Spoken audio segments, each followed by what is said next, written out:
I'm Deborah Lalmandir. I'm senior horticulturalist here at the conservatories at Missouri Botanical Garden. I'm going to be giving you a virtual tour of the Climatron today. The garden was established in 1859. For the first half of the 20th century, where we were standing was the Palm House, a huge Victorian-style display house constructed of cast iron and curved plate glass. When it needed to be replaced in the 1950s, the garden's director decided to look to the future, and they went with the ultimate in mid-century modern, a geodesic dome. The Climatron was to be modern, the aluminum structure supporting a plexiglass covering and an automated climate control system for heating and cooling. The Climatron turned 60 this year, just 11 days after I did. I'm going to take you back in time today, show you what was old in the Climatron in 1960, what was new in 1960, and what we're trying to do now in the 21st century. Audio description for the Climatron, hosted by Deb Lalmandir, is provided by MindsEye. Deb stands in front of thick greenery. A tall fern with long fronds juts out directly behind her head. These plants, this bed, was in the old Palm House. This is called the cycad ridge.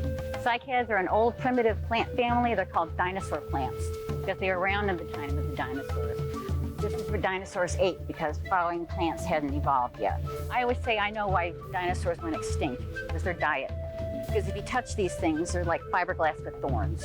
This blue plant, Encephaloridis horridus, has been in the garden since 1917. These ones here behind me, Dayuan spinulosum, these have been in the garden since 1907. Looking down from high above the ferns, the shiny green fronds radiate out from the center, forming a large circle. This little cycad is a Dayuan eduli.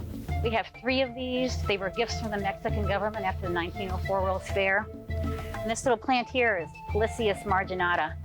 The interesting thing about this little plant is, as far as we can tell from our records, this has been part of the garden, part of the Climatron since 1898.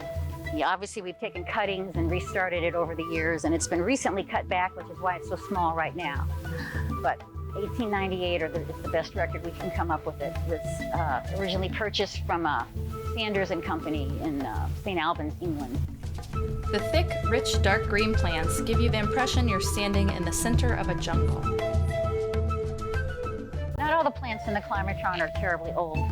This one here behind me is a relative youngster, planted in 1982, the year I started the garden. It's a double coconut palm from the Seychelles Islands. It's called double coconut because the seed looks like 2 coconuts fused together. It was a gift from the National Tropical Botanical Garden in Hawaii, and it's the largest seed in the plant kingdom. She holds the large seed with both hands, about the size of 2 footballs stuck together at the seams. This is the banyan tree, Ficus banganalis. It's been in the Climatron since 1960. It's one of our first plants that we have records of. It's been in the garden, though, since 1918. You can see it has the interesting area roots coming down. Some of these trees have been known to spread out in their native habitats in India and in the tropics to cover acres. The light shines on the thin, twisted trunk and a cluster that look more like tall roots above ground. Some of you probably remember we closed in 1988 for 2 years and underwent a major renovation. We took out the plexiglass, which just in time, I don't know if you all can see this, this is an actual sheet of our old plexiglass. Props up a large, crackly triangle. You can sort of see my hand through it. It's very brittle, very crazed, it's very yellowed. And it was still has the old neoprene gasket in the back. But what we replaced it with is actual true glass. 2 sheets of tempered glass with a sheet of plastic sandwiched in between. We got all new sidewalks, we got all new beds, got a lot of new plants. We kept a lot of the old plants. We just put orange construction fencing around them and drove the bulldozers around where it needed to be. A small waterfall. And it took 2 years.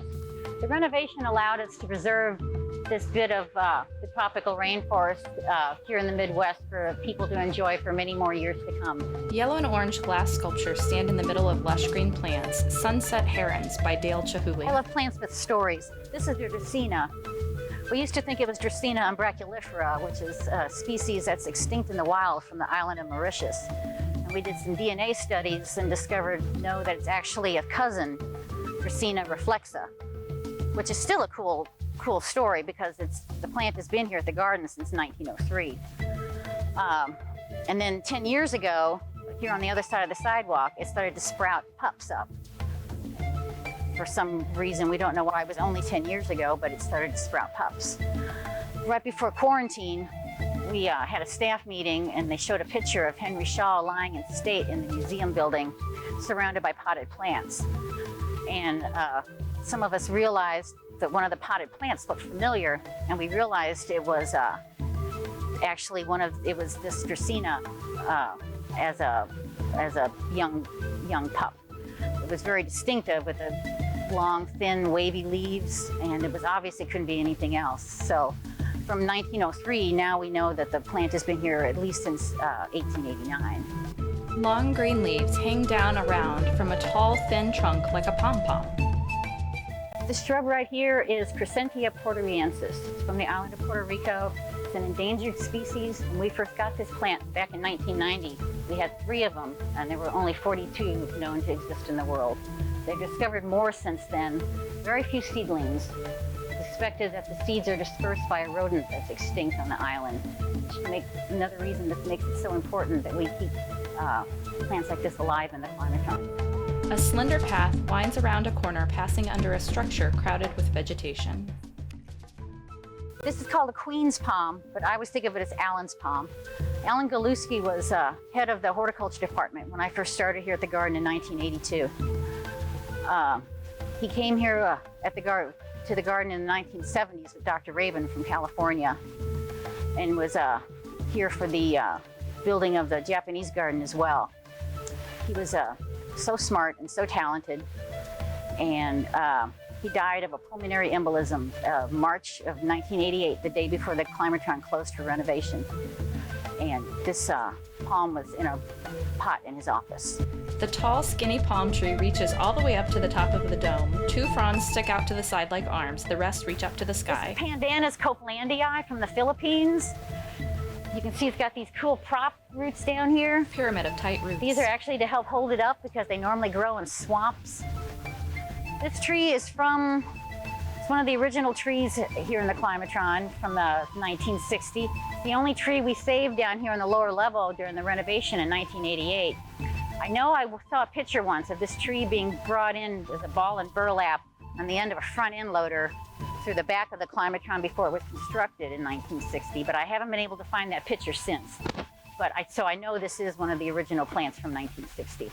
This is also one of the only tree in here that I've ever personally climbed. If you look at it, how the branches are structured, it's actually built in ladder form. It's like made to climb. I used to climb it once a year to clean all the dead leaves out of it. The trunk is narrow with 3 branches that stick out slightly above the other like a winding staircase. These are bananas. Banana plant. A lot of people say banana trees, but that's not correct because tree implies wood. There's no wood in these. They're the world's largest herb. You can cut it with your fingernail. Slides down nail. You can cut one down with a pocket knife, which I've done before, just to prove to myself that I could.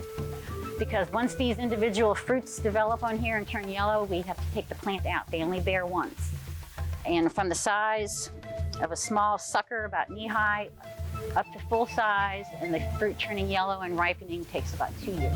A cluster of dozens of green bananas grow bending upward toward large leaves. A spiny flower stem hangs down from the center of the banana bunch.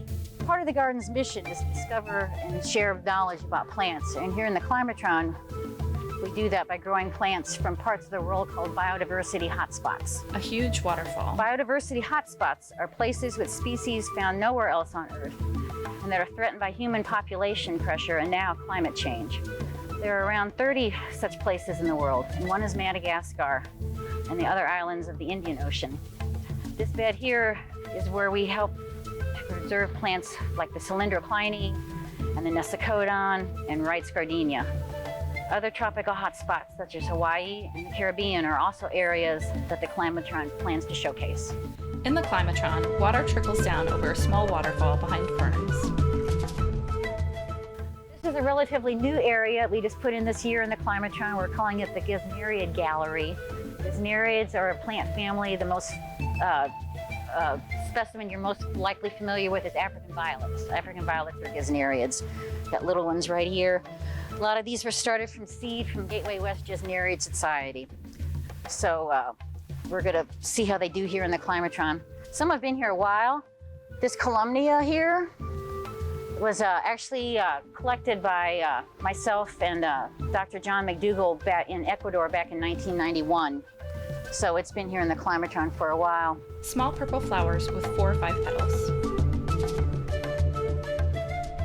I hope you all have enjoyed this virtual tour of the Climatron. See where we've come from and where we plan on going. Every plant has a story. And I've enjoyed sharing a few of them with you today. The sun shines down on the dense greens, and the bright blue sky is visible through the glass of the dome-shaped Climatron with its hexagonal panels. Outside in the distance are the blurry outlines of brown winter trees.